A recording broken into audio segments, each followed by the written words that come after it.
ಜೈ ಗುರುದೇವ್, ಹರೇ ಶ್ರೀಕೃಷ್ಣ. ನಮಸ್ಕಾರ ವೀಕ್ಷಕರೇ.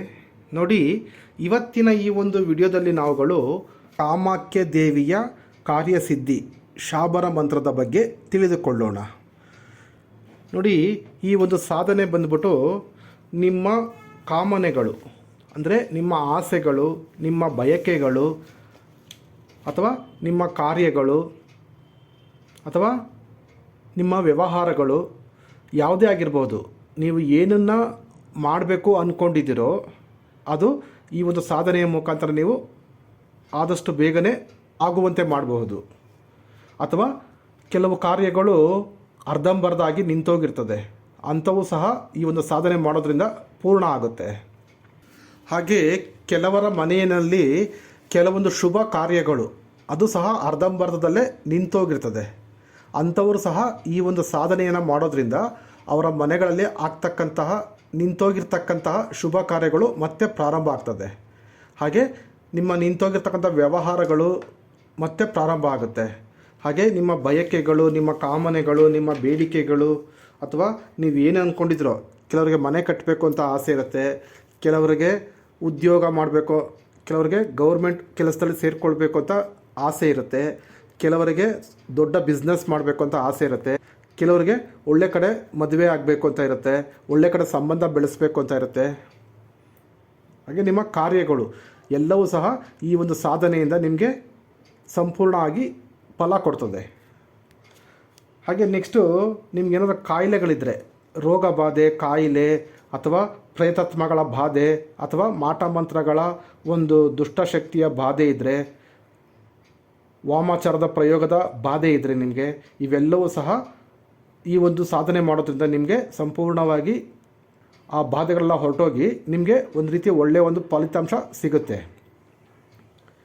ನೋಡಿ, ಈಗ ನಿಮ್ಗೆ ಯಾರಾದರೂ ಹಣ ಕೊಡಬೇಕು ಅಂದ್ಕೊಳ್ಳಿ, ನೀವು ಯಾರಾದರೂ ಹಣ ಕೊಟ್ಟಿರ್ತೀರ, ಸಾಲವಾಗಿನೋ ಅಥವಾ ಬಡ್ಡಿ ರೂಪದಲ್ಲೋ ಕೊಟ್ಟಿರ್ತೀರ, ಅದು ವಾಪಸ್ ಬರ್ತಾರಲ್ಲ, ಅಂತಹ ಕೆಲಸಗಳು ಸಹ ಈ ಒಂದು ಸಾಧನೆಯನ್ನು ಮಾಡೋದ್ರಿಂದ ನಿಮಗೆ ಅದು ಆ ಕೆಲಸ ಈಸಿಯಾಗಿ ಆಗಿಬಿಡ್ತದೆ. ಹಾಗಾಗಿ ವೀಕ್ಷಕರೇ, ನೋಡಿ, ಈ ಕಾಮಾಖ್ಯ ದೇವಿ ಅನ್ನೋದು ತುಂಬ ಪವರ್ಫುಲ್ ಆಗಿರ್ತಕ್ಕಂಥ ಒಂದು ದೇವಿ. ನೋಡಿ, ಇದು ಪಾರ್ವತಿಯ ಒಂದು ಅವತಾರ. ದಶಮಹಾವಿದ್ಯೆಗಳಲ್ಲಿ ಇದು ಬರ್ತದೆ. ಕಾಮಾಖ್ಯ ದೇವಿಯ ಒಂದು ವಿದ್ಯೆಯೂ ಸಹ ಬರ್ತದೆ. ಕಾಮಾಖ್ಯ ದೇವಿ ಅಂದರೆ ಕೆಲವರಿಗೆ ಗೊತ್ತಿಲ್ಲ. ನೋಡಿ, ಇದು ಬಂದ್ಬಿಟ್ಟು ಈ ಅಸ್ಸಾಂನ ರಾಜ್ಯದಲ್ಲಿ ಕಾಮಾಖ್ಯ ದೇವಸ್ಥಾನ ಇದೆ. ಈ ದೇವಿಯ ಯೂನಿ ಭಾಗ ಅಂದರೆ ಸತೀ ದೇವಿಯ ಜನನಾಂಗ ಬಿದ್ದಿರ್ತಕ್ಕಂಥ ಒಂದು ಸ್ಥಳ ಇದು. ತುಂಬ ಒಂದು ದೊಡ್ಡ ಕಥೆ ಇದೆ ಇದು. ಇಲ್ಲಿ ಪ್ರತಿ ವರ್ಷಕ್ಕೊಮ್ಮೆ ಆ ತಾಯಿ ಭಗವತಿ ಕಾಮಾಖ್ಯ ದೇವಿ ಮುಟ್ಟಾಕ್ತಾರೆ. ಅಂದರೆ ಪ್ರತಿ ವರ್ಷ ಜೂನ್ ತಿಂಗಳಲ್ಲಿ 3 ದಿನ ಮುಟ್ಟಾಕ್ತಾರೆ, ಅಂದರೆ ಪೀರಿಯಡ್ಸ್.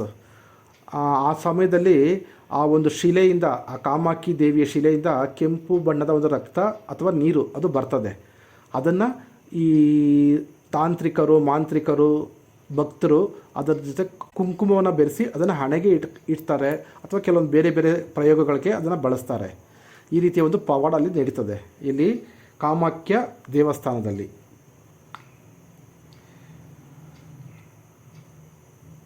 ನೋಡಿ, ಇದು ತುಂಬ ಸಿಂಪಲ್ ಆಗಿರ್ತಕ್ಕಂಥ ಒಂದು ಸಾಧನೆ, ಇದು ಪ್ರಯೋಗ. ಇದು ಈ ಒಂದು ಸಾಧನೆ ನೀವು ಮಾಡಬೇಕಾದ್ರೆ ಪ್ರಾರಂಭ ಮಾಡಬೇಕಾಗಿರ್ತಕ್ಕಂಥ ದಿನ ಬಂದ್ಬಿಟ್ಟು ಶುಕ್ರವಾರ ಪ್ರಾರಂಭ ಮಾಡ್ಬೋದು, ಅಥವಾ ಮಂಗಳವಾರ ಪ್ರಾರಂಭ ಮಾಡ್ಬೋದು, ಅಥವಾ ನವರಾತ್ರಿ ದಿನ ಪ್ರಾರಂಭ ಮಾಡ್ಬೋದು. ಅಮಾವಾಸ್ಯೆ, ಪೌರ್ಣಮಿ, ಸಿದ್ಧ ಮುಹೂರ್ತಗಳು ಇದ್ದಂತಹ ಸಂದರ್ಭದಲ್ಲಿ ನೀವು ಇದನ್ನು ಪ್ರಾರಂಭ ಮಾಡಬಹುದು. ಇದಕ್ಕೆ ದಿಕ್ಕು ಬಂದ್ಬಿಟ್ಟು ಉತ್ತರ ದಿಕ್ಕು. ಇದಕ್ಕೆ ದೀಪ ಬಂದ್ಬಿಟ್ಟು ಎಳ್ಳೆಣ್ಣೆ ಹಾಕಿ ದೀಪವನ್ನು ಹಚ್ಚಬೇಕು ನೀವು. ಇದಕ್ಕೆ ಮಾಲೆ ಬಂದ್ಬಿಟ್ಟು ರುದ್ರಾಕ್ಷಿ ಮಾಲೆ ಅಥವಾ ರಕ್ತಚಂದನ ಅಂದರೆ ಕೆಂಪು ರಕ್ತಚಂದನದ ಮಾಲೆ ಬರ್ತದೆ. ಈ ಶ್ರೀಗಂಧದ ಥರನೇ ಒಂದೊಂದು ಬರ್ತದೆ, ಚಂದನ ಅಂತ ಹೇಳ್ತಾರೆ ಆ ಮರದ ಹೆಸರು. ಆ ಮರದಲ್ಲಿ ಮಾಡಿರ್ತಕ್ಕಂಥ ಒಂದು ಮಾಲೆ ಅಥವಾ ರುದ್ರಾಕ್ಷಿ ಮಾಲೆ, ಈ 2 ಮಾಲೆಗಳನ್ನು ನೀವು ಬಳಸಬಹುದು ಜಪ ಮಾಡೋದಕ್ಕೆ. ಹಾಗೆ ಜಪ ಸಂಖ್ಯೆ ಬಂದ್ಬಿಟ್ಟು ಪ್ರತಿದಿನ ನೀವು 3 ಮಾಲೆ ಜಪ ಮಾಡಬೇಕಾಗತ್ತೆ. ಹಾಗೆ ಮಂಟಪದ ಮೇಲೆ ಬಂದ್ಬಿಟ್ಟು ಕಾಮಾಖ್ಯ ದೇವಿಯ ಫೋಟೋವನ್ನು ಇಟ್ಟು ನೀವು ಪೂಜೆ ಮಾಡಬೇಕಾಗುತ್ತೆ. ಕಾಮಾಖ್ಯ ದೇವಿಯ ಫೋಟೋ ಇಲ್ಲ ಅಂದರೆ ಪಾರ್ವತಿ ದೇವಿಯ ಒಂದು ಫೋಟೋವನ್ನು ಸಹ ಇಡ್ಬೋದು, ಅಥವಾ ದುರ್ಗಾ ಮಾತೆಯ ಫೋಟೋವನ್ನು ಸಹ ಇಡ್ಬೋದು, ಅಥವಾ ಬೇರೆ ಯಾವುದೇ ಹೆಣ್ಣು ದೇವತೆಯ ಅಂದರೆ ಪಾರ್ವತಿಯ ಅವತಾರಗಳು ಆಗಿರ್ತಕ್ಕಂತಹ ಹೆಣ್ಣು ದೇವಿಯ ಒಂದು ಫೋಟೋವನ್ನು ಸಹ ಇಟ್ಟು ನೀವು ಪೂಜೆ, ಈ ಒಂದು ವ್ರತವನ್ನು ನೀವು ಮಾಡಬಹುದು. ಇದಕ್ಕೆ ವ್ರತ ಬಂದ್ಬಿಟ್ಟು 11 ದಿನ ವ್ರತ ಮಾಡಿದ್ರೆ ಸಾಕು. ಬೇಕಾದ್ರೆ ನೀವು ಇನ್ನು ಜಾಸ್ತಿ ದಿನ ಬೇಕಾದ್ರೆ ನೀವು ಮಾಡಬಹುದು. ಆದರೆ ಮಿನಿಮಮ್ 11 ದಿನ ನೀವು ವ್ರತವನ್ನು ಮಾಡಬೇಕಾಗತ್ತೆ. ಇದಕ್ಕೆ ನೀವು ಕೆಂಪು ಬಣ್ಣದ ಹೂಗಳನ್ನು ಬಳಸಬೇಕಾಗತ್ತೆ ಪೂಜೆಗೆ. ಹಾಗೆ ಸಮಯ ಬಂದ್ಬಿಟ್ಟು ಈ ಸಾಧನೆ ಮಾಡೋದಕ್ಕೆ ಸಮಯ ಬಂದ್ಬಿಟ್ಟು ರಾತ್ರಿ 9 ಗಂಟೆಯಿಂದ ಬೆಳಗಿನ ಜಾವ 3 ಗಂಟೆ ತನಕ ನೀವು ಜಪವನ್ನು ಮಾಡಬಹುದು. ಈ ಒಂದು ಸಾಧನೆಯನ್ನು ನೀವು ಮನೆ ಒಳಗಡೆ ಮಾಡಬಹುದು. ನೋಡಿ, ಇದಕ್ಕೆ ಸಾಮಗ್ರಿ ಬಂದ್ಬಿಟ್ಟು ಬಿಳಿ ಸಾಸಿವೆ ಬೇಕು, ಆಮೇಲೆ ಪ್ರಯೋಗ ಮಾಡೋದಕ್ಕೆ, ಆಮೇಲೆ ಮಾವಿನ ಕಡ್ಡಿ ಅಥವಾ ಮಾವಿನ ಸೌದೆಗಳು ಬೇಕಾಗುತ್ತೆ, ಅಥವಾ ಅರಳಿ ಮರದ ಕಡ್ಡಿ ಅಥವಾ ಸೌದೆ ಬೇಕಾಗುತ್ತೆ. ಇಲ್ಲಾಂದರೆ ಹಸುವಿನ ಬೆರಣಿ ಇದ್ದರೂ ಸಹ ಸಾಕು, ನಾಟಿ ಹಸುವಿನ ಬೆರಣಿ ಇದ್ದರೂ ಸಹ ಸಾಕು. ನೋಡಿ, ಈಗ ಪೂಜೆ ಮಾಡ್ತಕ್ಕಂತಹ ವಿಧಾನವನ್ನು ತಿಳಿಸ್ತೀನಿ, ತಿಳ್ಕೊಳ್ಳಿ. ಮೊದಲಿಗೆ ನೀವು ಸ್ನಾನಾದಿಗಳನ್ನು ಮುಗಿಸ್ಕೊಂಡು ನಿಮ್ಮ ದೇವರ ಮನೆಗೆ ಬರಬೇಕಾಗತ್ತೆ. ನಿಮ್ಮ ಏಕಾಂತವಾಗಿರ್ತಕ್ಕಂಥ ಕೋಣೆ ಅಥವಾ ನಿಮ್ಮ ದೇವರ ಕೋಣೆ ಬಂದು ಕುತ್ಕೊಂಡು ಎಲ್ಲ ರೀತಿಯ ವ್ಯವಸ್ಥೆಗಳನ್ನು ಮಾಡಿಕೊಳ್ಳಿ. ಅಂದರೆ ಪೂಜೆ ಮಾಡೋದಕ್ಕೆ, ಸಾಧನೆ ಮಾಡೋದಕ್ಕೆ ಏನೇನು ಬೇಕೋ ಎಲ್ಲ ರೀತಿಯ ವ್ಯವಸ್ಥೆಗಳನ್ನು ನೀವು ಮಾಡಿಕೊಂಡು ಪಂಚೋಪಚಾರ ಪೂಜೆ ಮಾಡಿ. ಅಂದರೆ ಮಂಟಪದ ಮೇಲೆ ಇರ್ತಕ್ಕಂತಹ ಎಲ್ಲ ದೇವರುಗಳಿಗೂ ಪಂಚೋಪಚಾರ ಪೂಜೆ ಮಾಡಿ. ನಿಮಗೆ ಯಾವ ರೀತಿ ಬರುತ್ತೋ ಆ ರೀತಿ ಪ್ರತಿದಿನ ಮನೆಗಳಲ್ಲಿ ಯಾವ ರೀತಿ ಪೂಜೆ ಮಾಡ್ತೀರೋ ಆ ರೀತಿ ಪೂಜೆ ಮಾಡಿ. ಯಾಕೆಂದರೆ ಶಾಬರ ಮಂತ್ರಗಳಲ್ಲಿ ಜಾಸ್ತಿ ವಿಧಿವತ್ತು ಇರೋದಿಲ್ಲ. ಇದು ತುಂಬ ನಾರ್ಮಲ್ ಆಗಿರ್ತಕ್ಕಂತಹ ಒಂದು ವಿದ್ಯೆ, ಶಾಬರ ಮಂತ್ರದ ವಿದ್ಯೆ. ಹಾಗಾಗಿ ಇದಕ್ಕೆ ಜಾಸ್ತಿ ವಿಧಿವತ್ತು ಬರೋದಿಲ್ಲ.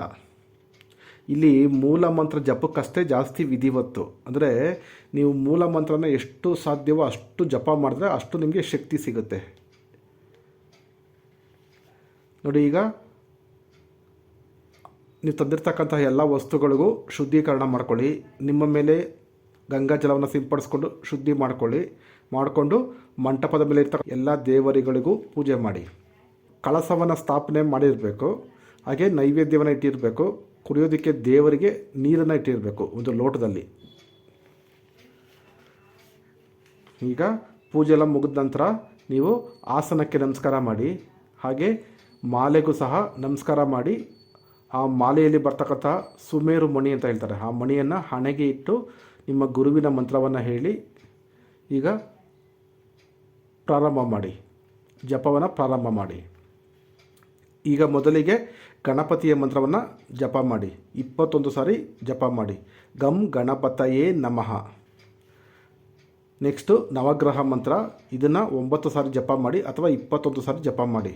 ಓಂ ಬ್ರಹ್ಮ ಮುರಾರಿ ತ್ರಿಪುರಾಂತಕಾರಿ ಭಾನು ಶಶಿ ಭೂಮಿ ಸುತೋ ಬುಧಶ್ಚ ಗುರುಶ್ಚ ಶುಕ್ರ ಶನಿ ರಾಹು ಕೇತವ ಸರ್ವೇ ಗ್ರಹಂ ಶಾಂತಿಕರಾಭವಂತು.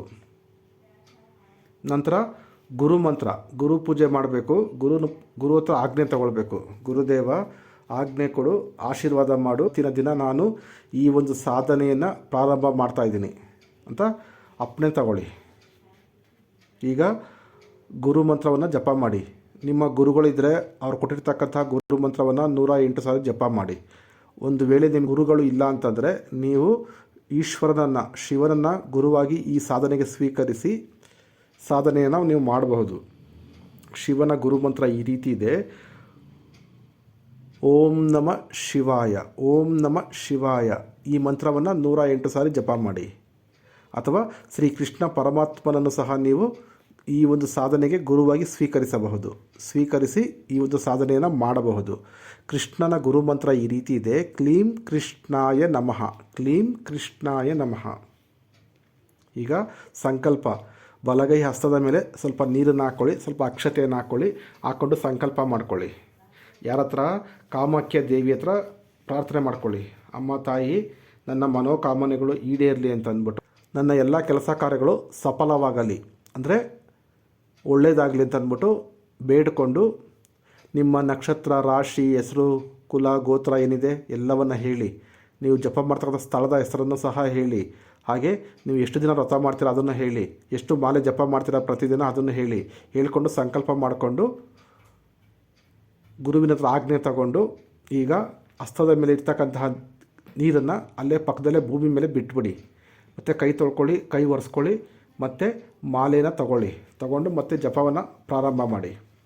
ಈಗ ನೋಡಿ, ಇಲ್ಲಿ ರಕ್ಷಾ ಮಂತ್ರವನ್ನು ನೀವು ಕಾಳಿ ದೇವಿಯವ್ರದ್ದು ರಕ್ಷಾ ಮಂತ್ರವನ್ನು ನೀವು ಹಾಕ್ಕೊಂಡು ಹೇಳಿ. 21 ಸಾರಿ ಕಾಳಿ ಮಂತ್ರವನ್ನು ಹೇಳಿ. ರಕ್ಷಾ ಮಂತ್ರ ನಾನು ಸುಮಾರು ವಿಡಿಯೋಗಳಲ್ಲಿ ಕೊಟ್ಟಿದ್ದೀನಿ, ಅದನ್ನು ನೋಡಿಕೊಂಡು ಬರ್ಕೊಂಡು ಹಾಕ್ಕೊಳ್ಳಿ. ಅಥವಾ ನಾನು ಹೀಗೆ ಹೇಳ್ತಕ್ಕಂಥ ಒಂದು ಸಾಮಾನ್ಯವಾಗಿರ್ತಕ್ಕಂತಹ ಒಂದು ರಕ್ಷಾ ಮಂತ್ರವನ್ನು ಸಹ ಬೇಕಾದ್ರೆ ನೀವು ಹಾಕೊಬೋದು. ಓಂ ಅಪಸರ್ಪಂತು ಏ ಭೂತಃ ಭೂಮಿ ಸಂಸ್ಥಿತ ಏ ಭೂತ ವಿಘ್ನಕರ್ತಾರಂಸ್ತೆ ನಶ್ಯಂತು ಶಿವಾಜ್ಞ ಅಪಕ್ರಮಣಾಂತು ಭೂತಾನಿ ಪಿಶಾಚ ಸರ್ವತೋ ದಿಶಾಂ ಸರ್ವೇಷಾಂ ಮಾ ವಿರೋಧಿನ್ ಪೂಜಾ ಕರ್ಮ ಸಮಾರಂಭೆ. ಈ ರಕ್ಷಾ ಮಂತ್ರವನ್ನು ಹೇಳಿ, ಅಥವಾ ಬೇರೆ ಕಾಳಿ ಮಾತೆಯ ರಕ್ಷಾ ಮಂತ್ರವನ್ನು ಸಹ ಬೇಕಾದ್ರೆ ನೀವು ಹಾಕ್ಕೊಂಡು ಜಪ ಮಾಡ್ಬೋದು. ಯಾಕಪ್ಪ ಈ ರಕ್ಷಾ ಮಂತ್ರ ಅಂದರೆ ಇದು ವೆರಿ ವೆರಿ ಇಂಪಾರ್ಟೆಂಟು. ನಾವು ಮಾಡ್ತಕ್ಕಂಥ ಸಾಧನೆಗೆ ಸುಮಾರು ರೀತಿಯ ವಿಘ್ನಗಳು ಬರ್ತದೆ. ದುಷ್ಟಶಕ್ತಿಗಳ ಕಾಟ ಪ್ರಾರಂಭ ಆಗುತ್ತೆ, ಭೂತ ಪ್ರೇತ ಪಿಶಾಚಿಗಳು ಬಂದು ತೊಂದರೆ ಕೊಡೋಕ್ಕೆ ಸ್ಟಾರ್ಟ್ ಮಾಡುತ್ತೆ, ಅಥವಾ ವಿಷ ಸರ್ಪಗಳು, ವಿಷ ಜಂತುಗಳು, ಕ್ರಿಮಿ ಕೀಟಗಳೆಲ್ಲ ಬಂದು ತೊಂದರೆ ಕೊಡೋಕ್ಕೆ ಸ್ಟಾರ್ಟ್ ಆಗುತ್ತೆ. ಆದರೆ ಎಲ್ರಿಗೂ ಆಗಲ್ಲ, ಕೆಲವ್ರಿಗೆ ಮಾತ್ರ. ಯಾರಿಗೆ ಮಾಟ ಮಂತ್ರ ಆಗಿರ್ತದೆ, ಯಾರಿಗೆ ಒಂದು ಶಾಪ ಇರುತ್ತೆ, ಯಾರಿಗೆ ದೋಷ ಇರುತ್ತೆ, ಅಂಥವ್ರಿಗೆ ಮಾಡೋದಕ್ಕೆ ಬಿಡೋದಿಲ್ಲ. ಅಂಥವ್ರು ಏನು ಮಾಡಬೇಕಂದ್ರೆ ಫಸ್ಟು ರಕ್ಷಾ ಮಂತ್ರವನ್ನು ಹಾಕ್ಕೊಂಡು ರಕ್ಷಾ ಮಂತ್ರವನ್ನು ಜಪ ಮಾಡಿ ನಿಮ್ಮ ಸುತ್ತಲೂ ಒಂದು ರೀತಿಯ ರಕ್ಷಾ ಕವಚವನ್ನು ನಿರ್ಮಾಣ ಮಾಡಿಕೊಂಡು ಆ ಸ್ಥಳದ ಸುತ್ತಲೂ ರಕ್ಷಣೆಯನ್ನು ಹಾಕ್ಕೊಂಡು ಆಗ ನೀವು ಜಪ ಮಾಡಿದ್ರೆ ಈ ರಕ್ಷಾ ಕವಚದಲ್ಲಿ ಯಾವುದೇ ರೀತಿಯ ದುಷ್ಟಶಕ್ತಿಗಳು ಬಂದು ತೊಂದರೆ ಕೊಡೋದಿಲ್ಲ. ಈ ರಕ್ಷಾ ಮಂತ್ರ ಜಪ ಆದಮೇಲೆ ಸ್ವಲ್ಪ ಅಕ್ಷತೆ ತಗೊಂಡು ಅದನ್ನು ಅಭಿಮಂತ್ರಿಸಿ ನಿಮ್ಮ ಸುತ್ತಲೂ ಎರಚ್ಕೊಳ್ಳಿ, ಅಥವಾ 4 ದಿಕ್ಕಿಗೂ ಹಾಕ್ಕೊಂಡು ಕೂತ್ಕೊಂಡು ನಿರ್ಭಯವಾಗಿ ಜಪ ಮಾಡಿ. ಯಾವುದೇ ರೀತಿಯ ತೊಂದರೆ ಆಗೋದಿಲ್ಲ ನಿಮಗೆ. ಇವತ್ತೊಬ್ಬರು ಕ್ಲೈಂಟ್ ಬಂದಿದ್ದರು, ಕೇಳಿದ್ರು ನನ್ನ ಹತ್ರ, ಕಾಳಿದೇವಿದು ನಾವು ಸಾಧನೆ ಮಾಡಿದ್ರೆ ಏನು ತಪ್ಪಾಗಲ್ವಾ, ನಮಗೇನು ಕೆಡಕಾಗಲ್ವಾ, ಕಾಳಿದೇವಿ ನಮಗೆ ಶಿಕ್ಷೆ ಕೊಡಲ್ವಾ ಅಂತೆಲ್ಲ ಕೇಳಿದರು. ನಾನು ಹೇಳಿದೆ, ಅಲ್ಲಮ್ಮ ತಾಯಿ, ಕಾಳಿ ಮಾತೆ ಇರೋದು ಒಂದು ಮಾತೃ ಸ್ವರೂಪ, ನಾವೆಲ್ಲ ಮಕ್ಕಳು. ಯಾವುದೇ ತಾಯಿ ತನ್ನ ಮಕ್ಕಳಿಗೆ ಶಿಕ್ಷೆ ಕೊಡೋದಿಲ್ಲ, ಆ ಮಕ್ಕಳನ್ನ ಪ್ರೀತಿಸ್ತಾಳೆ, ದಂಡಿಸ್ತಾಳೆ, ಅವ್ರಿಗೇನು ಬೇಕೋ ಅದನ್ನು ಸೌಕರ್ಯ ಮಾಡಿಕೊಡ್ತಾಳೆ. ಹಾಗಾಗಿ ಯಾವುದೇ ದೇವತೆಗಳು, ಯಾವುದೇ ದೇವರುಗಳನ್ನು ನಾವು ಆರಾಧನೆ ಮಾಡಿದ್ರೆ, ಪೂಜೆ ಮಾಡಿದ್ರೆ, ವ್ರತ ಮಾಡಿದ್ರೆ, ಸಾಧನೆ ಮಾಡಿದ್ರೆ ಅವು ನಮಗೆ ಶಿಕ್ಷೆ ಕೊಡೋದಿಲ್ಲ. ಇದು ನಿಮ್ಮ ತಪ್ಪು ಕಲ್ಪನೆಗಳು.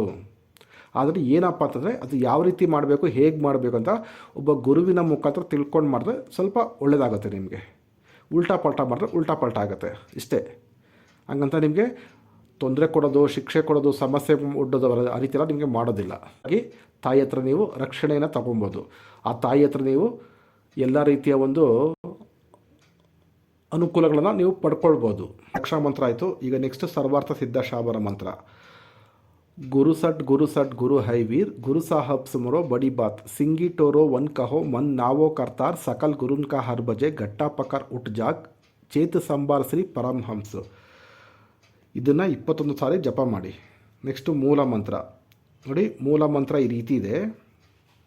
ಕಾಮರು ದೇಶ ಕಾಮಾಕ್ಯ ದೇವಿ ಊಹಾ ಬಸೆ ಇಸ್ಮಾಯಿಲ್ ಜೋಗಿ ಚಲ್ರೆ ಸರ್ಸೋ ಕಾಮರು ಜಾಯಿ ಊಹಾ ಬೈಟಿ ಬುಡಿಯಾ ಮಾಯಿ ಜೋ ಅಮುಕ್ ಕಾರ್ಯ ನಾ ಕರೆ ತೋ ಗುರು ಗೋರಖ್ನಾಥ್ ಕಿ ದುಹಾಯಿ. ಮತ್ತೊಮ್ಮೆ ಮಂತ್ರ ಹೇಳ್ತೀನಿ ನೋಡಿ. ಮೂಲ ಮಂತ್ರ.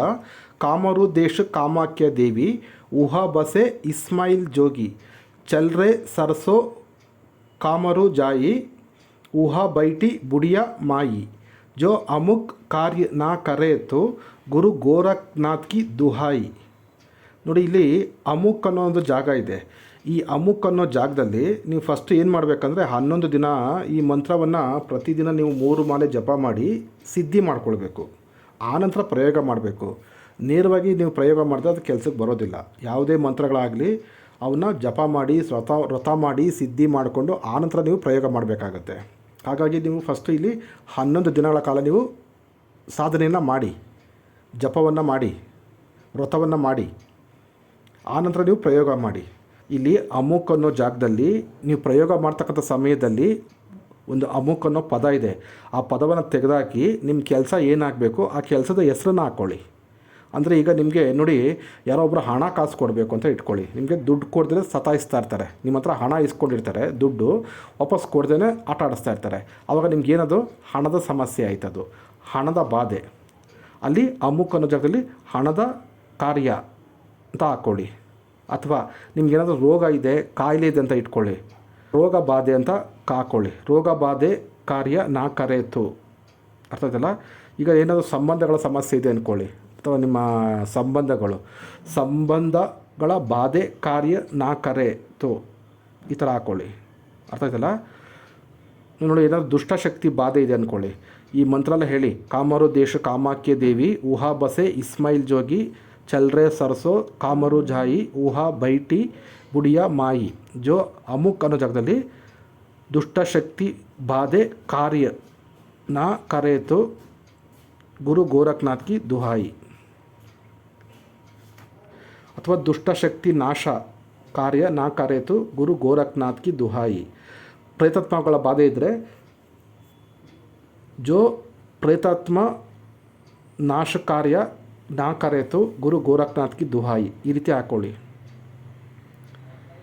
ಅಥವಾ ಶತ್ರು ನಾಶ ಇದ್ದರೆ ಅಮುಕ್ ಅನ್ನೋ ಜಾಗದಲ್ಲಿ ಶತ್ರು ನಾಶ ಕಾರ್ಯ ನಾ ಕರೆತು ಗುರು ಗೋರಖ್ನಾಥ್ ಕಿ ದುಹಾಯಿ. ಈ ರೀತಿ ನಿಮ್ಮ ಏನೇ ಕೆಲಸ ಕಾರ್ಯಗಳಾಗಬೇಕು ಆ ಕೆಲಸದ ಹೆಸರನ್ನ ಇಲ್ಲಿ ಹಾಕ್ಕೊಂಡು ಅಮುಕ್ ಅನ್ನೋ ಜಾಗದಲ್ಲಿ ಹಾಕ್ಕೊಂಡು ನೀವು ಮಂತ್ರವನ್ನು ಜಪ ಮಾಡಿಬಿಟ್ಟು ಪ್ರಯೋಗ ಮಾಡಿ. ಇಷ್ಟೇ.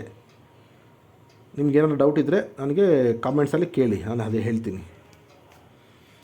ಇದು ಈಗ ಮೂಲ ಮಂತ್ರ ಜಪ ಮಾಡಿದ್ರಿ, ಎಲ್ಲ ಆಯಿತು, ನಿಮ್ಮ ಸಾಧನೆ ಎಲ್ಲ ಮುಗೀತು. 11 ದಿನ ಬೇಕಾದ್ರೆ 21 ದಿನ ಬೇಕಾದ್ರೂ ನೀವು ಮಾಡಬಹುದು.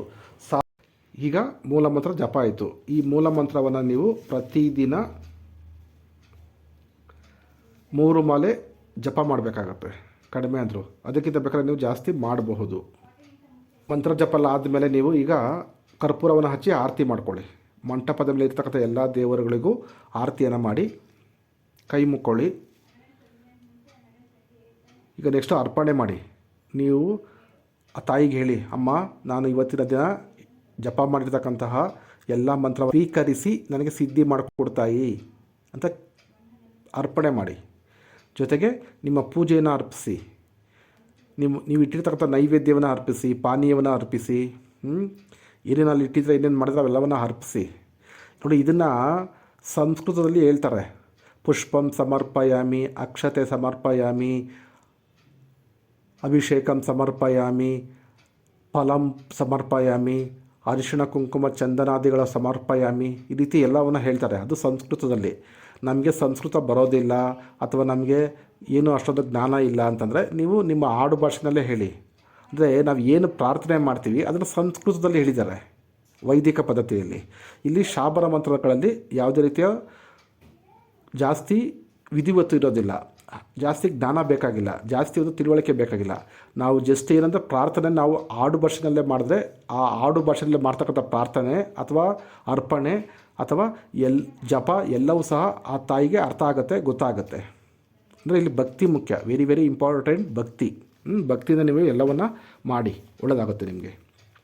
ಈಗ ಅರ್ಪಣೆ ಆದಮೇಲೆ ಕ್ಷಮೆ ಕೇಳಬೇಕು. ಯಾಕಂದರೆ ನೋಡಿ, ನಾವೆಲ್ಲ 100ಕ್ಕೆ 100% ಯಾರೂ ಕರೆಕ್ಟ್ ಇಲ್ಲ. ಏನಾದರೂ ಒಂದು ಸಣ್ಣ ಪುಟ್ಟ ಒಪ್ಪು ತಪ್ಪುಗಳು ಆಗೇ ಆಗುತ್ತೆ. ಹಾಗಾಗಿ ಆ ರೀತಿ ಏನಾದರೂ ನಮ್ಮ ಸಾಧನೆಯಲ್ಲಿ ಒಪ್ಪು ತಪ್ಪುಗಳಾಗಿದ್ದರೆ ಕ್ಷಮಿಸಮ್ಮ ತಾಯಿ ಅಂತ ಕೇಳಿಕೊಂಡು ಕ್ಷಮೆಯನ್ನು ಕೋರಿ. ನನ್ನಿಂದಾಗಲಿ ಅಥವಾ ನಮ್ಮ ಮನೆಯವರಿಂದಾಗಲಿ ಏನಾದರೂ ಒಪ್ಪು ತಪ್ಪುಗಳಾಗಿದ್ದರೆ, ಏನಾದರೂ ಅಪವಿತ್ರಗಳಾಗಿದ್ದರೆ ಅದನ್ನು ಕ್ಷಮಿಸು ತಾಯಿ ಅಂತ ಕೇಳ್ಕೊಳ್ಳಿ. ಇಷ್ಟು ಅವತ್ತಿನ ದಿನದ ಪೂಜೆಯ ಅವತ್ತಿನ ದಿನದ ಪೂಜೆ. ಪ್ರತಿದಿನ ನೀವು ಸಂಕಲ್ಪ ಮಾಡ್ತಕ್ಕಂಥ ಅವಶ್ಯಕತೆ ಇಲ್ಲ. ಪ್ರಾರಂಭ ಮಾಡ್ತಕ್ಕಂಥ ದಿನ ಮಾತ್ರ ನೀವು ಸಂಕಲ್ಪ ಮಾಡಬೇಕು. ನೆಕ್ಸ್ಟ್ ದಿನ ನೀವು ಸಂಕಲ್ಪ ಮಾಡೋ ಹಾಗಿರೋದಿಲ್ಲ. ಇದಕ್ಕೆ ನಿಯಮಗಳು ಬಂದು ಹೇಳ್ತೀನಿ ನೋಡಿ. ಈ ಒಂದು ಸಾಧನೆಯನ್ನು ಮಾಡ್ತಕ್ಕಂಥ ಸಮಯದಲ್ಲಿ ನೀವು ಸಾತ್ವಿಕ ಆಹಾರವನ್ನು ಸೇವನೆ ಮಾಡಬೇಕು, ಬ್ರಹ್ಮಚರ್ಯವನ್ನು ಪಾಲನೆ ಮಾಡಬೇಕು. ಫ್ರೀ ಇದ್ದಾವಾಗೆಲ್ಲ ನೀವು ಆ ತಾಯಿಯ ಒಂದು ನಾಮಜಪವನ್ನು ಮಾಡಬಹುದು. ಹಾಗೆ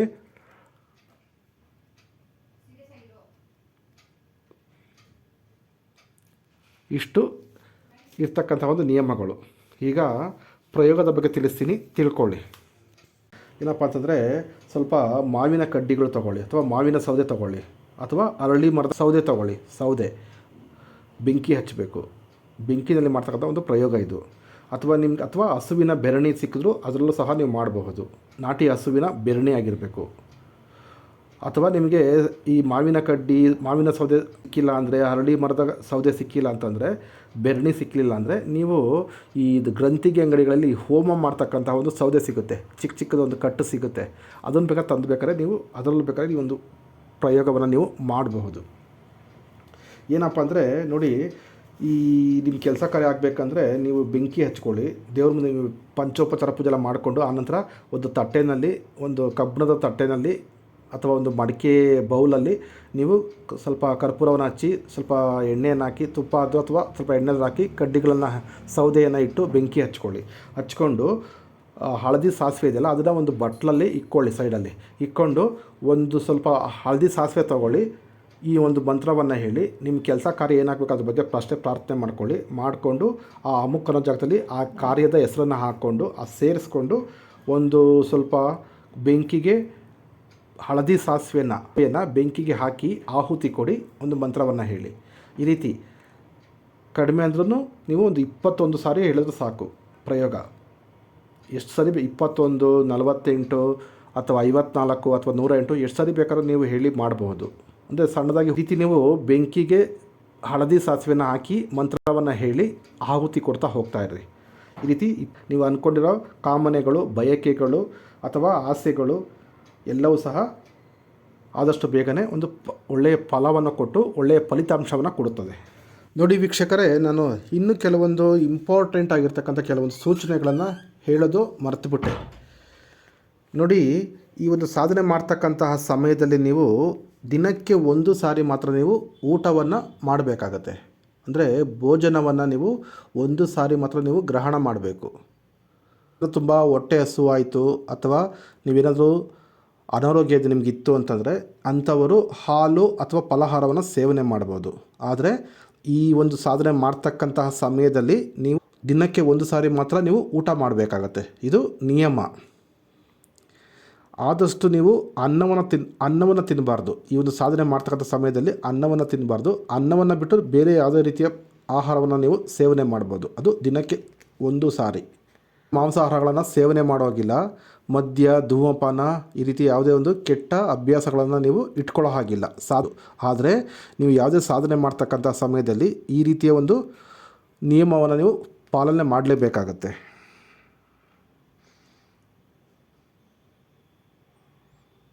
ಸರಿ ವೀಕ್ಷಕರೇ, ಇಷ್ಟು ಹೇಳ್ತಾ ಇವತ್ತಿನ ಈ ಒಂದು ವಿಡಿಯೋವನ್ನು ಇಲ್ಲಿಗೆ ಮುಗಿಸ್ತಾ ಇದ್ದೀನಿ. ಧನ್ಯವಾದಗಳು.